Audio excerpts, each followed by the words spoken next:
Jupiter just grabbed a billion metric ton object from another star system, squeezed it with the most powerful gravitational field in our solar system, and what came out the other side has scientists scrambling, because something about 3I Atlas is fundamentally different now than it was a few days ago. The most mysterious object ever detected in our solar system passed through Jupiter's gravitational territory at 41 miles per second. Scientists were watching every second of it, and what Jupiter actually did to 3I Atlas during those hours is something no interstellar visitor has ever experienced in recorded human history. There's also a second object now in our solar system that almost nobody is talking about. And the two might be connected in a way that should make every astronomer on Earth deeply uncomfortable. Subscribe to Space Aquarius and let's get into it. Let's start with the question you came here for. What did Jupiter actually do to 3I Atlas? When 3I Atlas passed within 33.3 million miles of Jupiter on March 16, 2026, it didn't just fly past a big planet. It flew through the most intense gravitational environment in our solar system outside the Sun itself. Jupiter is 318 times more massive than Earth. Its gravitational field doesn't just pull. It stretches, compresses, and stress tests anything that gets close enough. What happened to 3I Atlas during those hours is called tidal forcing. As the object approached Jupiter, the side of 3I Atlas facing the planet was being pulled harder than the side facing away. That difference in pull across an object roughly 1.6 miles wide creates internal stress.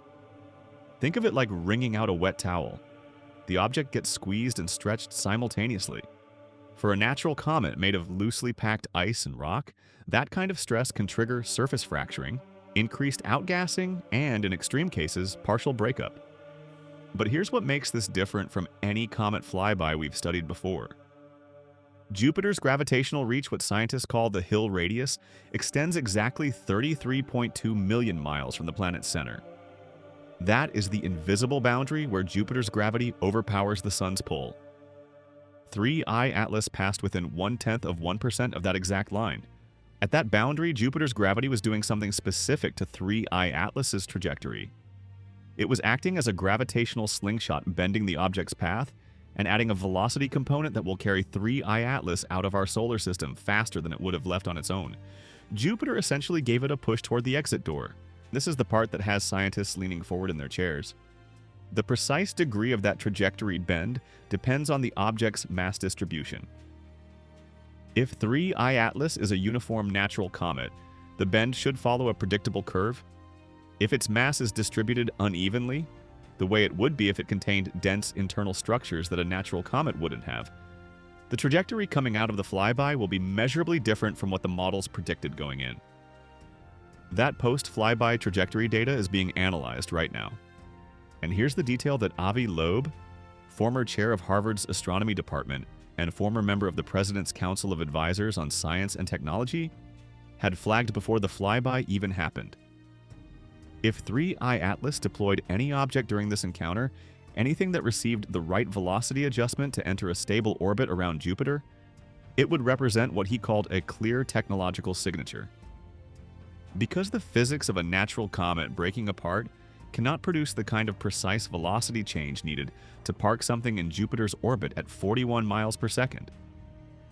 The probability of any random interstellar object threading that gravitational needle by pure chance is less than 0.5%. The Juno spacecraft currently in orbit around Jupiter was watching. So was JUICE, the European Space Agency's Jupiter Icy Moons Explorer. So were ground-based observatories across the planet. As of the time this script was written, no new object has been confirmed in Jovian orbit. But the imaging analysis takes time. The data is still being processed, and Jupiter has 95 known moons, many of them tiny, dark, and hard to spot. A new object the size of a city block in the right orbit could take weeks to confirm. Here's something that puts the entire 3I Atlas situation into sharp relief. A new paper co-authored by Loeb and researchers from the University Observatory Munich, Valentin Thoss and Andy Burkert, has produced the most precise mass estimate of 3I Atlas to date.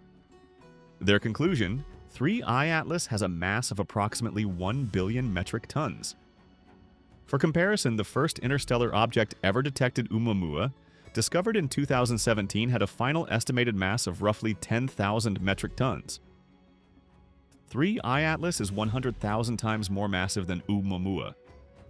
Now here's why that number is so deeply troubling to astronomers. When scientists study the size distribution of asteroids and comets, both in our solar system and in the broader galaxy, they follow a well-established pattern. Smaller objects vastly outnumber larger ones. For every giant rock, there should be hundreds of thousands of smaller ones. The math is consistent and reliable. So if 3I Atlas is 100,000 times more massive than Oumuamua, basic statistics say we should have detected at least 100,000 Oumuamua-sized interstellar objects before ever seeing something the size of 3I Atlas. We haven't detected any.